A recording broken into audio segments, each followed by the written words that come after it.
Good morning, Mr. President, Secretary Almendras. My name is Maha Olivares Ko. I am an interior designer by profession. With the influx of many five-star hotels and top retail brands coming into the Philippines, we are in a very strong growth sector. We project good business in the next couple of years. We work hard. We're legitimate businesses. We have executives that work with us who pay a 32% tax. And many are very disgruntled with all that's happening. And with taxes being paid by April next year, it pains many, I speak for many, to have to pay this big amount only to be stolen. And realizing what you have to do in terms of due process to investigate everything, is there anything that you do to appease this sector? Thank you. I think we're doing everything that is allowable under our system, under our laws, no? To prosecute those who are guilty, but to have successful prosecution, you really need to have strong evidence. Then the whole court process itself is a very, very lengthy process. Now, I think if instead of focusing on what had been done previously, perhaps we should be focusing on what is currently being done to ensure that such opportunities no longer exist. Because we really are serious in our commitment to everybody that every peso goes into a rightful purpose. Now, we can't do it all alone. But again, when we deal with people in the other branches of government to a large degree, it was the population also that brought them into their positions. There are elections constantly in our country, every 3 years in fact. Perhaps we should start on making sure that the next batch that we elect will be unquestioned. That, I think, is the real answer. If you rely on just one sector, then obviously the process will take much longer and the fight will be that much harder. Mr. President, and we just would like to assure you that many people in the private sector look at you as the hope to clean up. Thank you. Thank you.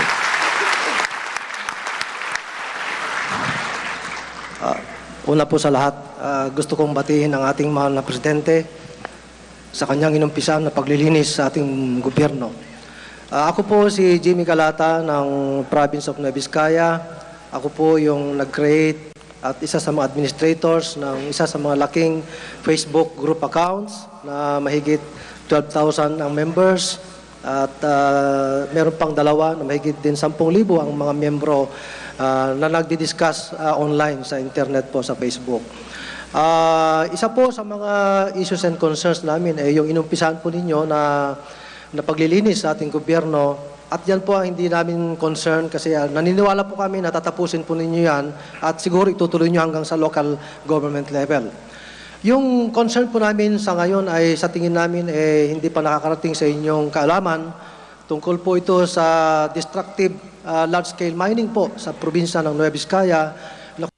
Meron dalawa na large-scale mining companies na base po sa pag-aaral ng mga eksperto sa aming probinsya at nanggaling sa mga ibang probinsya, marami po silang mga violations po sa human rights, may militarization, at ang latest po na finding nila ay yung Didipio River po doon sa probinsya namin ay biologically dead na po.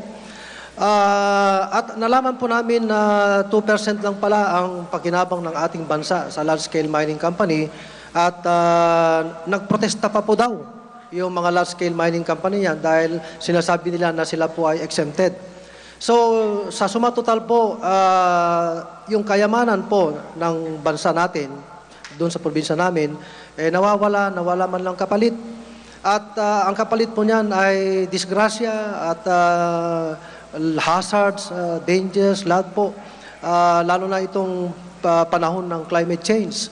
Gusto lang po namin iparating sa inyo at kami po ay naniniwala na bibigyan niyo po ng angkop na aksyon. Yun lang po. Sir, pakisulat na lang po sana yung mga detalye ng mga tinutukoy niyong... Maraming salamat po, Pangulo. Okay.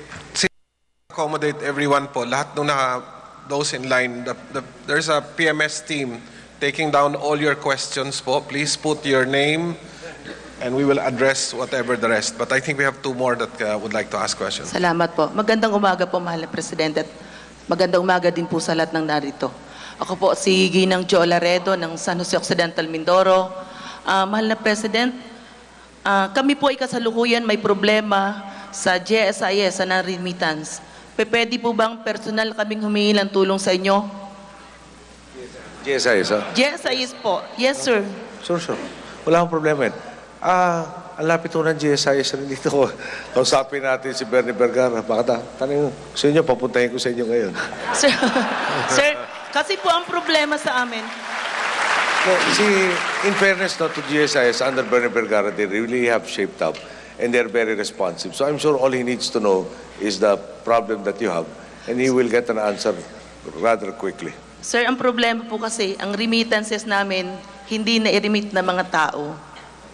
Pati yun ho, inasikaso na rin sa teachers ang natalala ko at saka others. Gobyernong may utang, yung obligasyon ng gobyerno dapat bayaran at huwag naman pahirapan yung membro na walang kasalanan. So they have been reporting to me that they have been accomplishing that said tasking and mission. So kung may specific ko kayo dito, I can give you a specific answer also. Can you give it to the PMS so that we can write you with the appropriate response? Thank you very much po. Magandang umaga po, mahal na Pangulo. Ako po si Nanding Francisco, Palisad ng Pamilya Community at nagtatrabaho po sa DCCD Engineering Corporation. Ang tanong ko po is, maliwanag po sa amin na nagkaroon po ng corruption sa taas, no?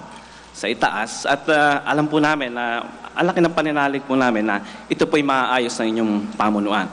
Ang concern ko po ay, ito po ang nakikita po natin sa taas. Ano po kaya magagawa ng pamunuan sa local government kung saan siguro po ang SK po is medyo pinuspon na po natin sapagkat nagkaroon po ng korupsyon sa SK, no? Masyadong napupulyot ang isipan ng mga kabataan. Pero sa barangay level po, kung mag-iimbestiga po siguro tayo, makikita po natin meron pa pong widespread corruption sa mga barangay level kung saan ang pondo ng barangay po ay nauubos po ng mga barangay officials at nagkakaroon ng mga utang sa iba-ibang supplier sapagkat ang mga projects ng barangay ay kadalasan po iniuutang sa mga suppliers at paglabas po ng pondo na ang charge po ng supplier minsan 4 o 5 doble sa cost na dapat pagtuunan ng pondo ng barangay. So nauubos po ang pera ng barangay doon.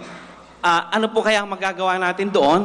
At isa pa po, gusto ko na rin pong kunin ng pagkakataong ito na meron po tayong Senior Citizens Act kung saan nagkakaroon po ng magandang benepisyo ang mga senior citizens. Pero sa akin po, baka pwede pong pag-aralan ng mga persons with disability naman at yung mga special children ay magkaroon din ng mga special benefits na katulad ng senior citizens kung saan nakakakuha ng malaking diskwento ang mga special child at mga disabled persons. Personal testimony ko po ito sapagkat ako po isang father ng isang special child. Kaya ako po special father. So inaano ko po na baka sakali, no? Kasi gamot na gamot ng aking special child para na po ako nagpapaaral ng college.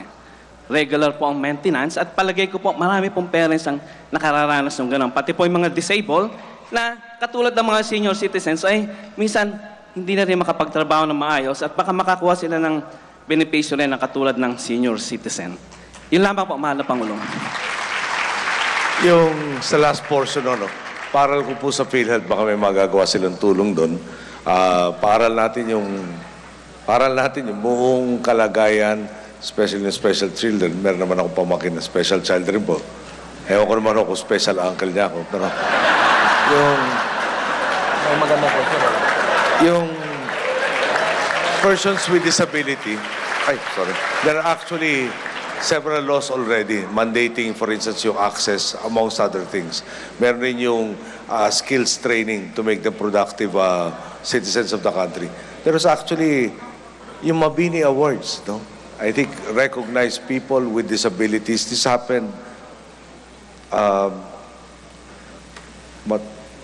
about a month ago. Naalala ko kasi yun yung araw na sumuko si Napoles. So, pati gobyerno nabawasan yung disability to ferret out the truth. No? Now, in sa barangay officials naman po, what we're doing amongst other steps, no, is of course yung parang positive reinforcement. Local government, the Department of Interior and Local Government actually has a program called the Seal of Good Housekeeping. No? May mga criteria. Then when you get the seal of good housekeeping, you're given incentives. Pag mali yung palakad mo, you don't get the seal of good housekeeping. You do not get the incentives. No?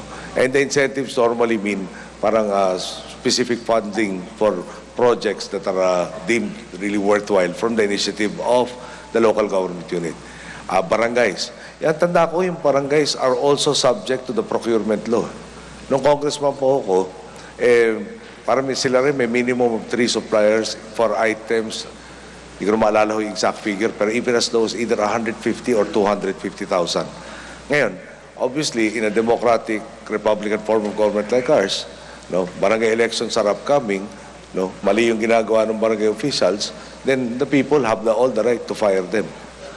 And it doesn't stop anybody also from filing the necessary complaints. No? So, sabi niyo, ano ba magagawa namin? Palagay ko, isa sa magagawa namin, magmungkahi naman sa inyo na mas alam yung mga facts nito na tumulong naman either sa pagsasampa ng kaso or pagbibigay ng tamang impormasyon dahil hindi naman ho, siyempre kami Diyos na kaya namin malaman lahat na nangyayari 24/7. Salamat po. Maraming salamat po. Thank you, Mr. President. Thank you, Secretary Almendras.